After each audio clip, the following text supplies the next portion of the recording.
హే చిన్నోడు, ఏంటి అంత హడావిడిగా సర్దుతున్నావు? ఏంటి నీకు అసలు ఏ టెన్షన్ ఉండదు. సన్నీ అన్న పెళ్లి ఉంది కదా. సో అన్ని రిసెప్షన్ కి, సంగీత్ కి, మెహందీకి మొత్తం అన్నిటికి కూడా చాలా ఫంక్షన్స్ అయితే ఉన్నాయి. అన్నిటికి డిజైనర్ శారీస్ అయితే ప్యాక్ చేసుకుంటున్నాను. ఒక్కొక్క ఈవెంట్ కి ఒక్కొక్క కానీ శారీ. ఇవన్నీ ఆల్రెడీ కట్టేసినవే కదా! అవును, కట్టాను. బట్ ఈ డిజైనర్ శారీస్ ఇంత బ్యూటిఫుల్ కలెక్షన్, వెడ్డింగ్ కలెక్షన్ కావాలంటే నేను లాస్ట్ ఇయర్ సూత్రాలో తీసుకున్నాను.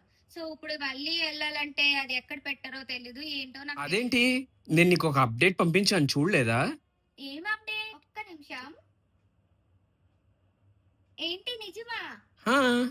16, 17 నువ్వు హోటల్లోనా? ఆ! సూత్ర ఎగ్జిబిషన్. మరి? అయితే ఇవన్నీ నేను పక్కన పడేస్తా. వెంటనే అయితే నేను వెళ్ళి షాపింగ్కి వెళ్ళిపోతా. మరి? లేటెందుకింకా? బయలుదేరు, బయలుదేరు. నీ క్రెడిట్ కార్డ్? ఆహ్, మళ్ళీ నాకేనా? Of course. అవునండి, నిజమే. సూత్ర మళ్ళీ మన వైజాగ్కి వచ్చేసింది. 16th and 17 నోవోటాల్ అయితే మార్నింగ్ 10 AM కి స్టార్ట్ అవుతుంది ఈ exhibition. So perfect wedding collection అయితే మీకు కావాలి అనుకుంటే సూత్రాకి అయితే తప్పకుండా విజిట్ చేయండి. సో మీకు ఆల్ కలెక్షన్ అయితే వన్ ప్లేస్ లో దొరికేస్తాయి. So happy shopping, bye.